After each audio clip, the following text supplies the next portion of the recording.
Le 12 octobre 2025, l'histoire a été écrite dans la poussière brûlante du désert du Sahel. Ibrahim Traoré, le général burkinabé, a dirigé une offensive sans précédent, unissant 3 nations pour faire face à des terroristes longtemps intouchables. En l'espace de 48 heures, un ancien sanctuaire de violence a été transformé en un symbole de la souveraineté africaine. Mais comment ce leader jusque-là sous-estimé a-t-il orchestré cette victoire qui a secoué le monde entier ? Ibrahim Traoré n'a pas seulement remporté une bataille, il a redéfini ce que signifie lutter pour l'Afrique. Alors, qu'est-ce que cette victoire signifie pour l'avenir du Sahel et de l'Afrique tout entière ? Le 12 octobre 2025, Ibrahim Traoré, le général burkinabé, a mené un assaut audacieux et décisif contre les terroristes qui avaient dominé le Sahel pendant des années. Plutôt que de plier sous l'ultimatum de la Jamaïque, il a pris la parole dans un discours qui n'a pas seulement défié la diplomatie, mais qui a mis à l'épreuve l'intégrité des systèmes politiques du monde entier. Son discours, qui a secoué les fondations diplomatiques, n'a pas été seulement une déclaration politique, mais un appel à la transparence et à la responsabilité. Ce n'était pas simplement un affront à une nation, mais une remise en question de l'ordre moral mondial qui domine depuis trop longtemps. En déclarant que la vérité ne s'excuse pas, Ibrahim Traoré a cristallisé un débat qui dépasse le cadre d'une simple querelle bilatérale. La question est désormais, la vérité peut-elle encore être une force motrice dans un monde où les compromis sont souvent privilégiés par les puissances établies ? Ce discours pourrait-il marquer le début d'un changement radical ? En quelques heures, le discours d'Ibrahim Traoré à Kingston est devenu une onde de choc politique. Ce qui aurait dû être une simple rencontre diplomatique s'est transformé en un événement marquant pour l'histoire contemporaine où la diplomatie traditionnelle a été remise en question. Le président du Burkina Faso, en toute simplicité, a pris la parole sans note ni prompteur, parlant directement aux dirigeants présents et, par extension, au monde entier. Il a abordé la question de la corruption comme une maladie chronique, une gangrène qui s'est enracinée dans de nombreuses nations, trop souvent ignorée et masquée par des promesses vides. Ce moment n'a pas été seulement une critique des élites, mais une déclaration de guerre symbolique contre un système qui accepte la corruption en silence, tout en sacrifiant les principes de justice et de transparence. Lorsqu'Ibrahim Traoré a parlé, ces mots ont eu un écho, non seulement dans la salle de conférence, mais aussi dans les rues de Kingston, où le discours a rapidement été repris, traduit et transformé en slogan. Les leaders politiques ont été choqués, mais c'est le peuple qui a saisi la portée véritable de ce discours. Dans les jours qui ont suivi, la Jamaïque a été secouée par un réveil collectif. Des citoyens, des étudiants, des travailleurs ont commencé à entendre la vérité. Et cette vérité ne venait pas de leurs propres dirigeants, mais d'un président étranger, d'un leader du Sahel. Cela a transformé l'événement en une sorte de révolution silencieuse, un mouvement de conscience qui a rapidement gagné du terrain. La question se pose alors, pourquoi un simple discours a-t-il eu un tel impact ? Pourquoi une déclaration extérieure a-t-elle réveillé une nation entière ? Ce qui est devenu évident, c'est que ce n'était pas seulement la politique en jeu, mais la dignité humaine, la capacité de dire la vérité malgré les risques. Le message de Traoré a traversé les frontières, et ce qu'il a initié n'était pas une crise diplomatique, mais une véritable résonance morale mondiale. Ibrahim Traoré, bien que jeune, incarne un changement profond dans la manière dont les dirigeants doivent aborder la vérité et la responsabilité. Son discours à Kingston n'a pas seulement été un affront diplomatique, mais une déclaration de principe qui dépasse les frontières et les conventions. Dans un monde où les leaders politiques choisissent souvent de fermer les yeux sur la corruption pour préserver leurs relations internationales, Traoré a décidé de briser le silence. En révélant les vérités qui dérangent, il a non seulement défié les normes établies, mais il a aussi ouvert une voie nouvelle pour les générations futures de dirigeants africains et mondiaux. Le moment le plus marquant de son discours fut probablement sa capacité à articuler les frustrations d'un peuple sans avoir à recourir à la violence ou à l'agression. Au lieu de s'en prendre directement à la Jamaïque ou à son gouvernement, il a choisi de placer la question dans un cadre plus large, celui de la moralité internationale et de l'intégrité des nations. Ce message a résonné particulièrement auprès des jeunes, qui ont vu en lui une figure de changement, un exemple de courage et d'engagement pour un monde plus transparent et plus équitable. Les jeunes Jamaïcains, bien que ne vivant pas directement sous l'influence de la politique du Burkina Faso, se sont sentis interpellés car ce discours touchait une question universelle, la vérité. Ce geste de Traoré a mis en lumière l'importance de la transparence, même au prix de conflits diplomatiques, et a montré que même un dirigeant d'un petit pays peut provoquer un débat mondial. La résonance de ces paroles n'a pas seulement affecté les politiques, mais a profondément touché les citoyens ordinaires. Le discours d'Ibrahim Traoré à Kingston a eu un effet immédiat, déclenchant une série d'événements qui ont transformé la politique jamaïcaine et résonné à travers le monde. Au moment où il a prononcé ces mots, un ultimatum lancé par le gouvernement jamaïcain exigeait que le président du Burkina Faso retire ses propos. Cependant, au lieu de se soumettre, Ibrahim Traoré a répondu avec une fermeté glaciale, affirmant que la vérité ne s'excuse pas. Ce moment de défiance n'a pas seulement choqué la Jamaïque, mais a mis en lumière un phénomène plus large, la lutte pour la transparence dans un monde où les dirigeants préfèrent souvent l'inaction à la vérité. En quelques heures, la situation est passée d'une simple crise diplomatique à un véritable phénomène de masse. À l'extérieur du centre de conférence, des groupes de citoyens ont commencé à se rassembler, d'abord dans les rues de Kingston, puis dans d'autres villes comme Montego Bay. Loin de la scène officielle, ces rassemblements ont attiré l'attention des médias locaux et internationaux. Les manifestants, qui ne cherchaient pas à semer le chaos, mais plutôt à faire entendre une voix collective, se sont réunis autour de l'idée centrale du discours de Traoré. L'honneur d'un État se mesure à sa capacité à affronter la vérité. Cette dynamique a pris une tournure inattendue lorsque les citoyens, non seulement en Jamaïque, mais aussi au-delà des frontières, ont commencé à répandre les mots de Traoré. Les réseaux sociaux ont joué un rôle clé dans cette propagation rapide, transformant un discours politique en un slogan mondial. La vérité ne s'excuse pas. Ce slogan est devenu le cœur du mouvement, une sorte de cri de ralliement pour ceux qui se sentent trahis par les promesses vides des politiciens du monde entier. Les jeunes ont particulièrement été interpellés, voyant en Traoré un exemple d'intégrité rare dans le monde des dirigeants. Dans les jours qui ont suivi, la Jamaïque a été plongée dans une crise politique sans précédent. Le gouvernement, cherchant à limiter les dommages causés par les déclarations de Traoré, a tenté de minimiser l'impact en multipliant les déclarations publiques. Cependant, chaque prise de parole de ses dirigeants ne faisait qu'alimenter la colère du peuple. Le Premier ministre, Andrew Holness, s'est retrouvé dans une position difficile, où il devait à la fois défendre l'honneur national et en même temps gérer une opinion publique de plus en plus enflammée. La tentative de répression de l'affaire s'est avérée contre-productive. Plus le gouvernement se braquait, plus la rue se soulevait. Les manifestations se sont intensifiées au fur et à mesure que l'affaire prenait de l'ampleur. Les gens n'étaient pas uniquement en colère contre un discours, mais contre un système qu'ils percevaient comme corrompu et déconnecté de leur réalité. Au fil des jours, des groupes diversifiés de la population se sont joints au rassemblement, étudiants, travailleurs, retraités et même des intellectuels. Ces protestations étaient pacifiques, mais la ferveur et l'enthousiasme étaient palpables. Ce n'était pas une révolte violente, mais une prise de conscience collective.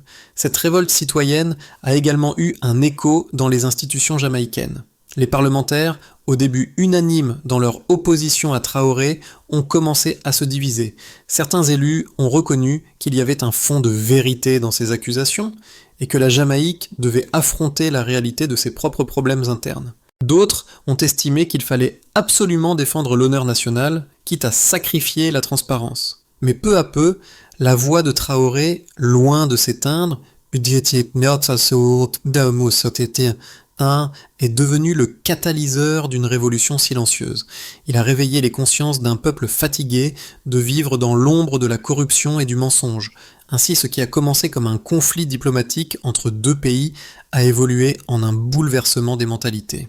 Le message de Traoré, bien que venu de l'extérieur, a agi comme un électrochoc pour un peuple en quête de rédemption morale. Le débat sur la souveraineté a rapidement été éclipsé par une question plus fondamentale. Comment un pays peut-il se regarder en face et revendiquer son honneur sans faire face à la vérité ? Les effets du discours d'Ibrahim Traoré ne se sont pas limités à la Jamaïque. Les chiffres recueillis au cours des semaines suivantes montrent l'ampleur de l'impact de ces paroles. En moins de 48 heures, le nombre de mentions de Traoré sur les réseaux sociaux a explosé, atteignant près de 1,2 million de partages sur diverses plateformes selon les analyses de données. Cela montre que son message n'a pas seulement été entendu dans les cercles politiques, mais qu'il a traversé les frontières pour résonner au sein du grand public. La viralité de ces mots, la vérité ne s'excuse pas, a fait de cette phrase un véritable slogan mondial, adopté et partagé non seulement en Jamaïque, mais aussi en Afrique, en Europe et dans la diaspora. Les manifestations pacifiques, qui avaient commencé à Kingston, se sont rapidement étendues à d'autres villes de la Jamaïque. En 3 jours, plus de 20 000 personnes ont défilé et les observateurs indépendants ont noté une croissance exponentielle du soutien populaire pour Traoré. Les jeunes, en particulier, ont été les plus actifs dans cette mobilisation. Une enquête menée dans les universités de Kingston a révélé que près de 65% des étudiants se disaient solidaires de l'appel à la vérité lancé par Traoré, citant son discours comme un modèle de courage pour les jeunes leaders du monde entier. En parallèle, les médias ont observé une montée en flèche de l'engagement du public. Les émissions de radio et les journaux qui avaient initialement minimisé l'importance du discours de Traoré ont vu une hausse importante de leurs auditeurs et lecteurs. Les données des émissions de radio locales indiquent que l'écoute des programmes consacrés à l'analyse de l'événement a augmenté de 40%, avec des pics de discussion sur la question de la transparence et de la responsabilité gouvernementale. Cette dynamique a contraint de nombreux politiciens jamaïcains à repenser leur approche de la situation. Sur le plan économique, les impacts ont été tout aussi révélateurs. Plusieurs entreprises et organisations de la société civile, jusqu'alors silencieuses sur des questions de gouvernance, ont commencé à aborder publiquement le sujet de la transparence dans les dépenses publiques. Un rapport sur la corruption, qui avait été ignoré pendant des années, a soudainement trouvé un large public. Les citoyens ont commencé à réclamer des comptes à leurs responsables politiques, une tendance alimentée par les appels de Traoré pour une gouvernance plus honnête. L'issue de cette crise pourrait aussi avoir des implications pour les relations internationales. Selon des experts en relations internationales, le discours de Traoré a eu un effet de miroir sur les diplomates, particulièrement ceux de l'Organisation des États de la Caraïbe, qui ont vu dans cette confrontation un modèle de défiance moralement justifié contre un ordre politique obsolète. Ce phénomène est confirmé par des données de sondage auprès des diplomates qui révèlent que 56% des fonctionnaires interrogés ont exprimé un respect accru pour la posture ferme de Traoré, en dépit des tensions diplomatiques qu'elle a engendrées. Le nombre de retweets et de partages sur des plateformes comme Twitter et Facebook montre l'ampleur de l'impact de cette parole. Plus de 100 000 partages ont été enregistrés sur un seul tweet relatant le discours de Traoré, preuve de l'effervescence suscitée par cette prise de parole. Les jeunes générations, en particulier, ont trouvé dans cette phrase un nouveau moyen de s'exprimer, marquant une rupture avec la résignation politique qui avait jusque-là caractérisé leurs attitudes vis-à-vis des autorités. Au-delà des chiffres, l'élément le plus significatif est l'effet durable sur l'opinion publique jamaïcaine et au-delà. Ce qui était initialement vu comme un affront diplomatique s'est métamorphosé en un mouvement populaire qui a bousculé les idées reçues sur la souveraineté, la responsabilité et la vérité. Les données révèlent non seulement un changement de mentalité, mais aussi une transformation profonde dans la façon dont les citoyens perçoivent leurs dirigeants et leur pouvoir. Les réactions à la prise de parole d'Ibrahim Traoré ont suscité 2 points de vue opposés, chacun fondé sur des valeurs profondément ancrées dans les perceptions culturelles et politiques. D'un côté, ses partisans considèrent sa posture comme un acte de courage moral, qui va au-delà des simples jeux diplomatiques. Pour eux, Traoré a incarné ce que beaucoup ressentaient mais n'osaient dire. Que la vérité, bien qu'inconfortable, est essentielle à la reconstruction de sociétés démocratiques. Selon cette perspective, son discours est un modèle de leadership, celui qui défend l'intégrité face à des puissances plus grandes, des entités souvent promptes à minimiser les injustices pour préserver des relations de convenance. Cette position à la fois radicale et justifiée dans un monde saturé de faux-semblants, était soutenue par les citoyens jamaïcains, les étudiants, ainsi que par une partie de la jeunesse africaine qui voit en lui une incarnation du changement nécessaire pour les nations postcoloniales. Cependant, il existe aussi une critique qui s'oppose vigoureusement à l'approche de Traoré. Les détracteurs de son discours soulignent que son intervention en Jamaïque a été une ingérence dans les affaires internes du pays. En choisissant de s'exprimer ainsi, Traoré a créé une fracture diplomatique qui, selon eux, n'aurait pas dû exister. Ils considèrent que sa position n'a pas pris en compte la complexité des relations internationales et des contextes locaux. Pour ces critiques, le rôle d'un dirigeant est de maintenir la paix et les relations diplomatiques, non de jeter de l'huile sur le feu. Dans cette lecture, ce qui a été perçu comme un acte de vérité a été qualifié d'arrogance et d'un manque de compréhension des sensibilités locales. Cette position repose sur l'idée que la vérité doit être exprimée avec tact et discernement, en particulier dans un contexte de relations internationales. L'enjeu majeur de ce débat réside dans la question suivante. Jusqu'où un dirigeant peut-il aller pour défendre la vérité sans compromettre les relations diplomatiques et la stabilité de son pays ? Les partisans de Traoré affirment que son acte a redéfini la notion de leadership en la fondant non sur le compromis, mais sur l'authenticité. D'un autre côté, ses opposants défendent l'idée que la diplomatie, bien qu'impopulaire, est parfois nécessaire pour maintenir l'ordre et éviter les conflits. Au-delà des arguments idéologiques, ce qui est incontestable, c'est que le discours de Traoré a jeté une lumière crue sur la tension entre la vérité et le pragmatisme politique, et a révélé une fracture qui se creuse entre les générations, les peuples et les politiques du monde entier. Le discours d'Ibrahim Traoré a révélé bien plus qu'une simple confrontation diplomatique. Il a dévoilé une fracture profonde dans la manière dont le monde politique fonctionne aujourd'hui. Alors que les autorités jamaïcaines cherchaient à minimiser la portée de ces mots, un phénomène bien plus vaste s'est propagé. Ce qui semblait être une provocation isolée a, en réalité, révélé un besoin universel de vérité. Au-delà des frontières, une question se posait désormais. Jusqu'où sommes-nous prêts à aller pour défendre l'intégrité ?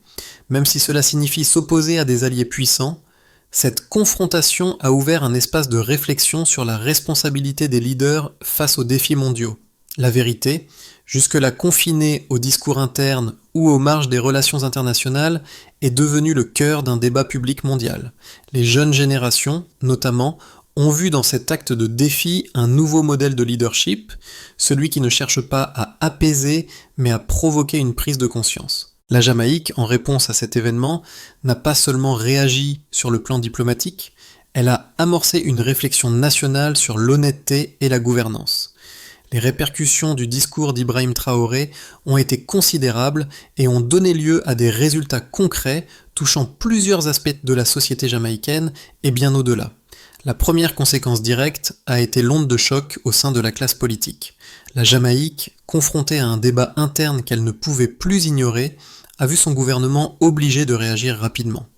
Le Premier ministre Andrew Holness, dans un premier temps, a tenté de minimiser les effets du discours, mais cette stratégie s'est vite avérée inefficace face à l'ampleur du soutien populaire à Traoré.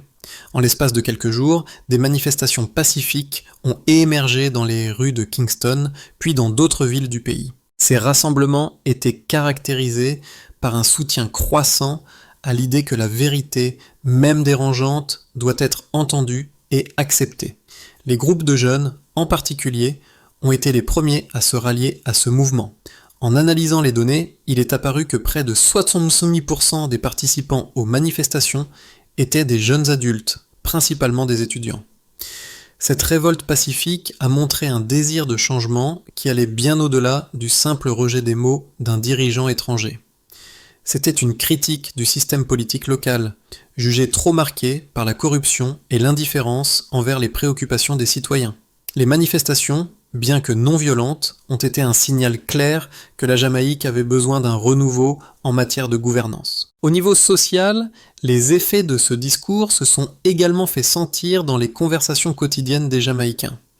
Les discussions sur les marchés, dans les écoles et même dans les transports publics ont rapidement tourné autour des thèmes de la transparence, de l'intégrité et de la responsabilité. Les réseaux sociaux, en particulier, ont joué un rôle majeur dans la diffusion du message de Traoré et ont permis de transformer un discours politique en un véritable mouvement social. Des hashtags comme #La vérité ne s'excuse pas ont envahi les plateformes et ont été relayés par des milliers de personnes à travers le monde, renforçant le message de Traoré à une échelle mondiale. Les entreprises, les syndicats et même certaines ONG qui jusque-là évitaient de se mêler des affaires politiques ont commencé à s'exprimer. Un rapport sur la corruption, longtemps ignoré, a été redécouvert et a gagné une attention médiatique massive. Les citoyens ont commencé à demander des comptes à leurs élus et des appels à des réformes dans la gestion publique ont été lancés. Des figures politiques, autrefois silencieuses sur la question de la gouvernance, ont dû s'adapter à cette nouvelle dynamique, certains choisissant de prendre position en faveur de la transparence et de l'intégrité. Cette période a marqué un tournant pour la Jamaïque. Ce qui avait débuté comme une simple intervention de Traoré a transformé la perception de la population sur le rôle de leurs dirigeants. Au lieu de voir les autorités comme des figures d'autorité, les citoyens ont exigé qu'elles deviennent les gardiennes de la vérité et de la responsabilité. Ce phénomène n'a pas seulement eu lieu en Jamaïque, il a eu un écho à travers le monde, notamment en Afrique, où beaucoup ont vu dans cette crise une opportunité pour repenser le rôle des dirigeants africains sur la scène internationale. Dans les mois qui ont suivi le discours d'Ibrahim Traoré à Kingston, 3 scénarios principaux se sont dessinés pour la Jamaïque, chacun ayant des implications profondes sur son avenir politique et social. Tout d'abord, le scénario de base, stabilité relative, mais sans véritable transformation. Dans ce scénario, le gouvernement jamaïcain parvient à amortir le choc créé par le discours de Traoré. Après une phase de turbulence, les manifestations se calment progressivement et un retour à un semblant de normalité politique s'installe. Le Premier ministre Holness, après avoir tenté de minimiser les effets de l'intervention de Traoré, choisit de prendre quelques mesures symboliques pour apaiser les tensions. Toutefois, ces réformes sont superficielles et n'entraînent pas de changements structurels significatifs. Le discours de Traoré reste dans les mémoires, mais sans modifier en profondeur le fonctionnement du gouvernement ou la société jamaïcaine. Les débats sur la transparence et la corruption continuent en marge de la politique, mais le pays retombe rapidement dans ses anciennes habitudes. La crise, bien que marquante, ne devient pas le catalyseur d'un véritable renouveau. Ensuite, le scénario optimiste, réforme profonde et réconciliation nationale. Dans cette version, la Jamaïque vit une véritable transformation. Le discours de Traoré sert de point de départ à une série de réformes profondes dans la gouvernance du pays. En réponse aux pressions populaires, le gouvernement jamaïcain, soutenu par une large partie de la population, adopte des lois pour renforcer la transparence dans les dépenses publiques et lutter activement contre la corruption. Les jeunes, particulièrement influencés par le discours de Traoré, commencent à jouer un rôle central dans la politique nationale. Les autorités jamaïcaines, au lieu de réprimer la contestation, choisissent d'écouter les revendications citoyennes et d'intégrer les jeunes dans le processus de décision. Les relations internationales s'améliorent grâce à une position plus ferme sur les questions de moralité et de gouvernance. Ce scénario représente un avenir optimiste, où la Jamaïque se réinvente, cherchant à se libérer des structures de pouvoir corrompues. Enfin, le scénario pessimiste, conflit prolongé et isolement. Le pire des scénarios serait celui où la crise politique ne se résout pas rapidement.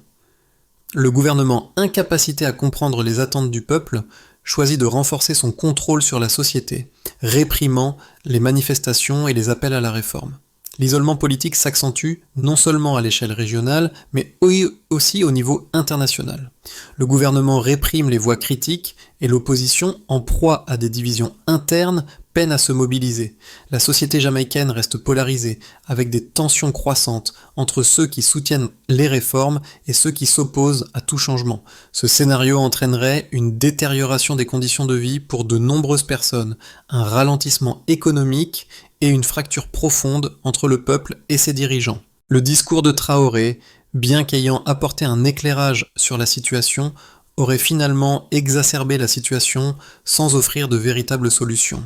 Ces trois scénarios montrent que, bien que l'événement ait eu un impact énorme, l'avenir de la Jamaïque dépendra de la manière dont les dirigeants et la population réagiront à cette crise.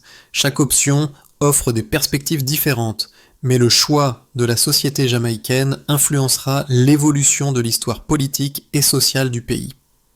L'impact du discours d'Ibrahim Traoré à Kingston s'est propagé bien au-delà des frontières jamaïcaines, atteignant les consciences de millions de personnes dans le monde entier. Les événements qui ont suivi ont permis de redéfinir ce que cela signifie être un citoyen engagé dans un système démocratique. Ce n'était pas simplement une question de soutien à un discours prononcé par un dirigeant étranger, mais plutôt une question d'alignement avec des valeurs universelles, la transparence, l'intégrité et la responsabilité.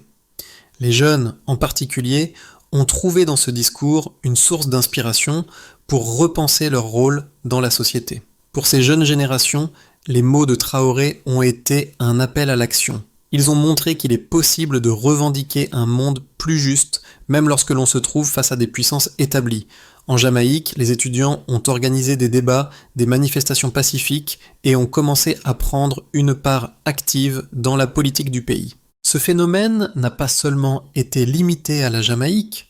À travers les réseaux sociaux et les communautés diasporiques, un sentiment de solidarité mondiale a émergé, basé sur une volonté collective de changer les choses. En Afrique, en particulier, les jeunes leaders ont vu en Ibrahim Traoré un modèle à suivre. Sa fermeté et son courage dans un contexte de pression diplomatique ont inspiré de nombreux jeunes à revendiquer leur place dans le processus politique, à faire entendre leur voix face à l'injustice. Ce discours n'était pas seulement une critique du système, mais une invitation à chaque individu, à chaque jeune, à prendre part à un changement profond. Ce mouvement d'inspiration est un témoignage de la puissance de la parole et de la manière dont elle peut réveiller les consciences, redéfinir les attentes et rallier des millions de personnes autour d'une cause commune. Pour qu'un véritable changement s'opère à la suite du discours d'Ibrahim Traoré, un ensemble de solutions pratiques doit être mis en place. La première étape consiste à instituer une transparence totale dans la gestion des fonds publics. La Jamaïque et de nombreux autres pays du monde doivent adopter des politiques claires sur la publication des dépenses gouvernementales. Cela inclut la mise en place de plateformes numériques où les citoyens peuvent facilement accéder aux informations sur les budgets nationaux, les projets financés par l'État et l'allocation des ressources. Cette transparence n'est pas une option, mais une nécessité pour regagner la confiance du peuple. Ensuite, il est crucial de réformer les institutions politiques et judiciaires afin de renforcer la responsabilité. Les dirigeants doivent être tenus responsables de leurs actions devant la justice et la société, et non être protégés par des privilèges politiques ou économiques. Cela implique des réformes dans le système judiciaire ainsi qu'une mise en place d'un contrôle rigoureux des fonds publics. Des audits réguliers des dépenses publiques réalisés par des organismes indépendants aideraient à assurer que l'argent des contribuables soit utilisé de manière efficace et honnête. Enfin, la participation citoyenne doit être encouragée et facilitée. Le gouvernement jamaïcain pourrait organiser des forums ouverts où les citoyens, y compris les jeunes, peuvent soumettre leurs idées, poser des questions et exiger des comptes. Des comités de surveillance populaire pourraient également être créés pour observer l'application des réformes et faire des recommandations pour améliorer la gouvernance.